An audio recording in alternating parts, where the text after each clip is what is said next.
so nice to be here. It seems oftentimes we're united by things that aren't good, and this is such an exciting time. And you'll hear the story a little bit tonight about how things came together just perfectly. But I wanted to give a big thank you to Auburn School District staff, Jenni Pritchard, Morgan Matting, Natalli and Dawson Orcutt, and police officer Damon Hewin for their actions in helping Reese. And Reese is here. If Reese can stand up and wave, because we're all here for you, Reese.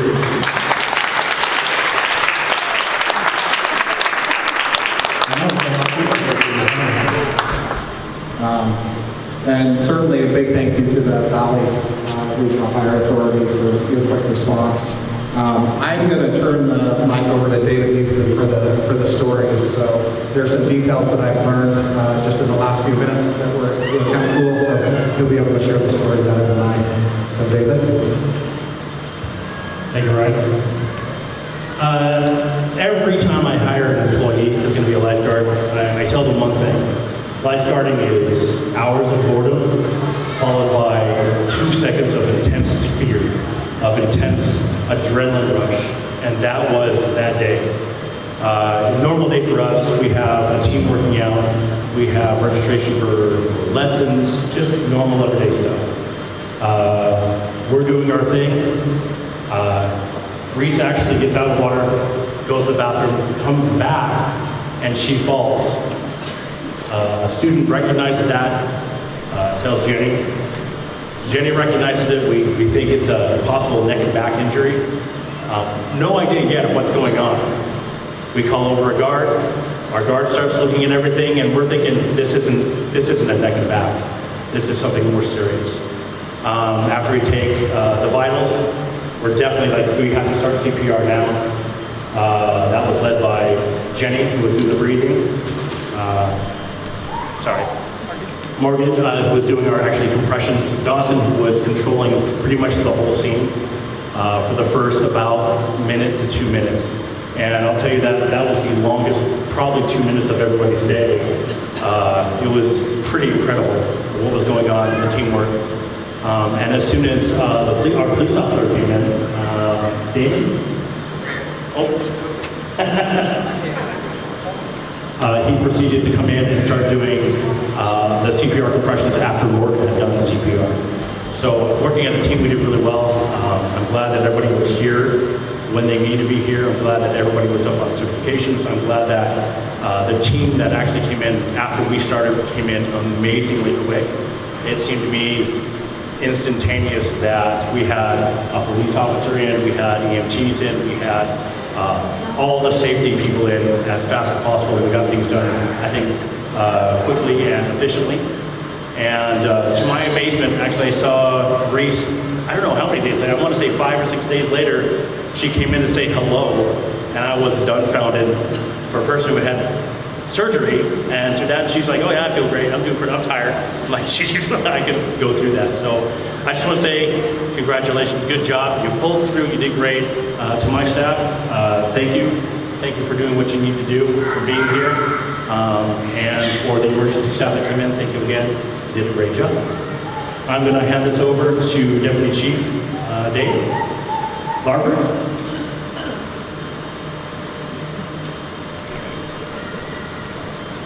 First of all, thank you. What an honor and pleasure to be here today. A lot of times we do these type of programs are not as rosy as this one would be. These awards that we're giving out today are life-saving award and certificates of commendations are fairly new to our department, and we don't give these out very often. But I don't think we could have written a better script than we did for March 5th, 2019. All the events that occurred on that day. It was amazing. Now, if you've ever done CPR, there's a lot of things that got to happen right to have a successful outcome. And when we talk about CPR, the training classes that we have, and we have 2 instructors over here that teach regularly in the school district and in the public, we talk about the chain of survival. And there's 5 really important things that really got to happen.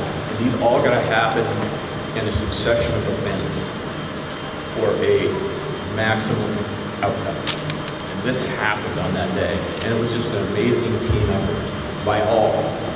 And let me start with this chain of survival, and I want you to go through kind of a mental checklist as we go through this, and just see all the things that did happen, and they happened correctly.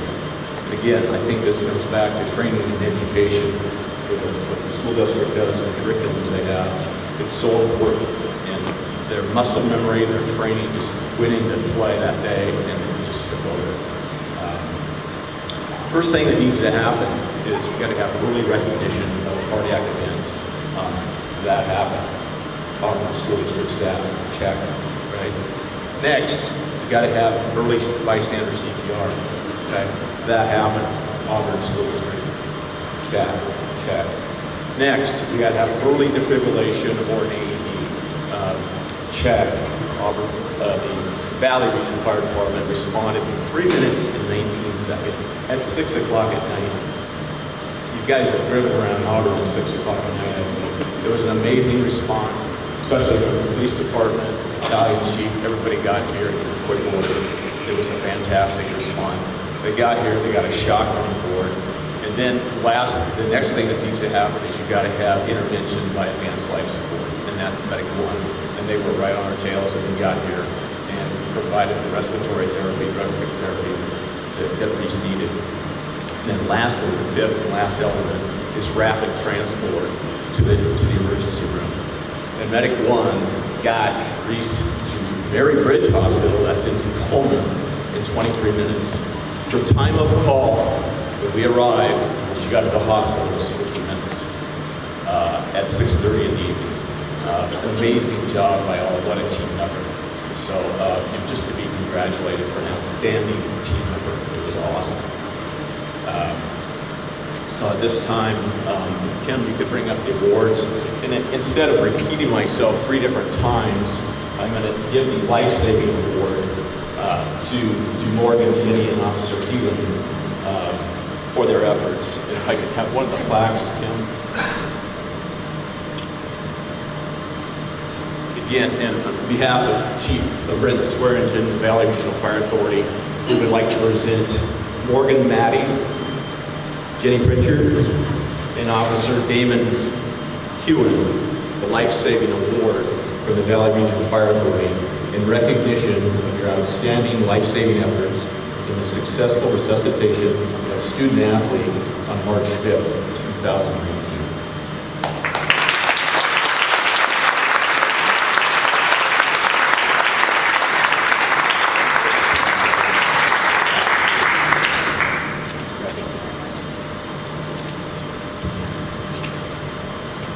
Next, I would like to give 2 more certificates of commendation. And again, these were very supportive roles to Natalli and Dawson for their supportive efforts in this resuscitation. Again, everybody had a role in this thing, and that you talk about that chain of survival. Everybody was an important link in that chain, and everybody did a wonderful job. And for your efforts, by getting on 911 and calling the dispatcher and relaying the information, that is vital information for our crews to get, so when they do get here, they know what to expect and they know what to do. They're better well prepared. So again, your efforts do not go unrecognized, and we appreciate your efforts. We want to, again, give Natalli and Dawson these certificates of commendation.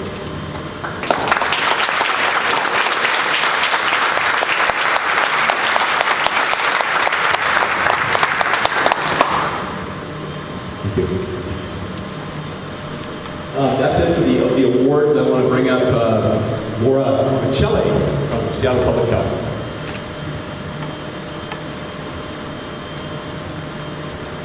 So we're actually not done with the awards yet.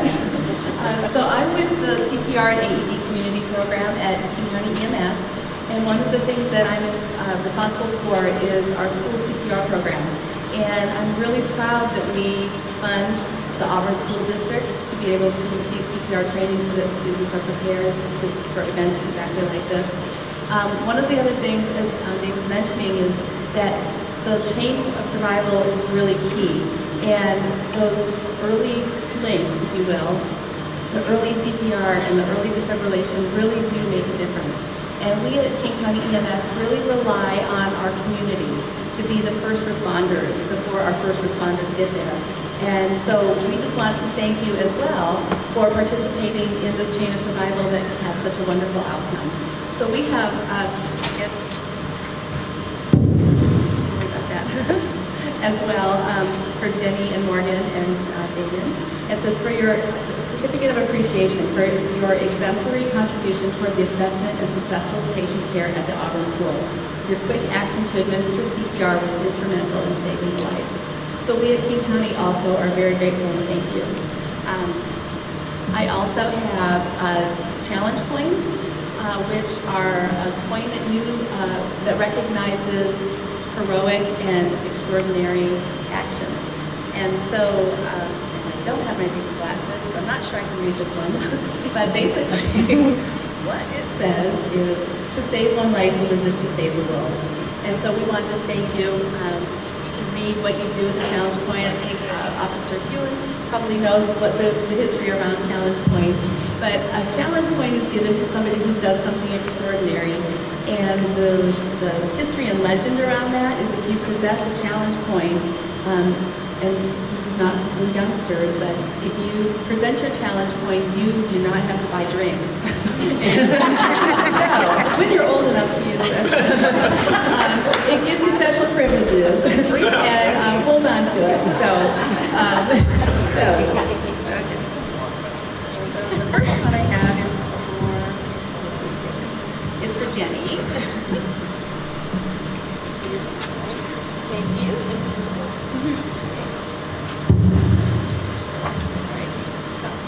Here's for Morgan.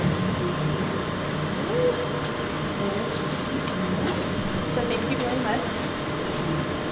Here's your challenge plate, and here's my challenge plate.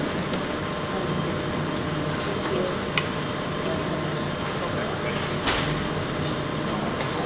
you.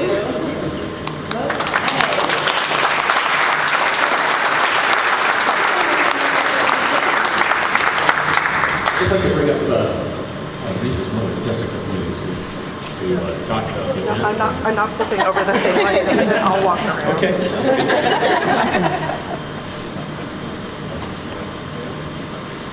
She'll probably tell us a little bit about the aftercare and what happened after Make it through. she left the pool.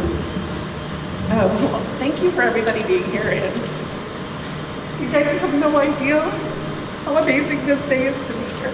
When you know nothing is wrong with your child and you get a call that she's had an accident at the pool and she's not breathing. It's one of the hardest things you go through as a parent. So I got here. All of these individuals met me and tried to calm me down and keep me as level-headed as I could, which was really hard. And it's amazing to hear we made it to the hospital in 23 minutes because it felt like an eternity. So once we got to the hospital, they made sure she had no head injuries. They got her up to the room and she was in AFib, and they were going to keep her that way for the night. And her blood pressure dropped to 50/40, so they shocked her and got her back into rhythm. And then we started playing What's Wrong? Why does a 16-year-old heart stop beating at polo practice when she's been happy? So they started asking questions. They speculated that she had something called Kawasaki's disease, and Mary Bridge didn't have the facility to do the procedure to find out whether she had that. So they transported us to Seattle Children's, and that's where really the journey began. They got her into the cath lab the next day. He said he would take a couple hours, come back, let us know what it was. Came back and let us know after 45 minutes that she was a really lucky individual to be on this planet at 16 years old, because the heart condition that she has is called Al-Kappa, and most babies are either diagnosed with it before 2, they have a sudden heart attack and don't make it, or they're in congestive heart failure by the time they figure out what they have, and sometimes they make it and sometimes they don't. So they said that they would take her to surgery the next day, and they came back half an hour later and said we're doing it in 2 hours. That was on Friday. And she went through 6 hours of surgery, came out, and has been doing really well ever since. She was ready to get out of the hospital the first day. They told her no. They kept us there until Wednesday, and finally she says, I gotta get out of this place. And life has gone back to normal as much as it can. She's not happy that she's not participating in polo. She told me she has a doctor's appointment on Monday, and she said, I'm gonna ask them. They're in polo till the end of May, so I'm gonna see if I can get in for one game. And I said, okay, honey, good luck. So, you know, life is good, and she's gonna get to resume her normal activities, and we are just super thankful that we're here today with all of you, and she's here. I think about everybody that was here every day. I don't know who you are. I can't remember what you look like every day, but I am so thankful every day. So, thank you.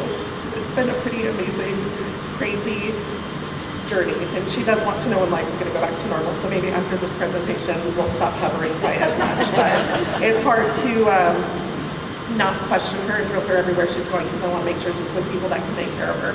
Even though the problem's fixed, you just never know when it's going to happen. And I am so thankful she was here at Polo when this happened. The doctors told us that she has had a few heart attacks. Her heart shows signs of that. They don't know when, and they don't know how severe, but she's a lucky kid, and we're lucky that we were here on that day. So we appreciate it.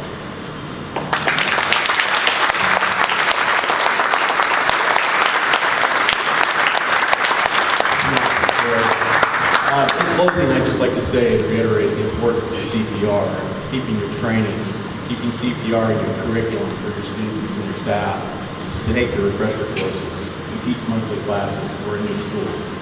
So this is a skill, it's a life skill that you'll have for a long, long time. We hope you never have to use it, but if you do, you can save a life. And Reese is living proof of that, and we're very thankful. Thanks for everybody.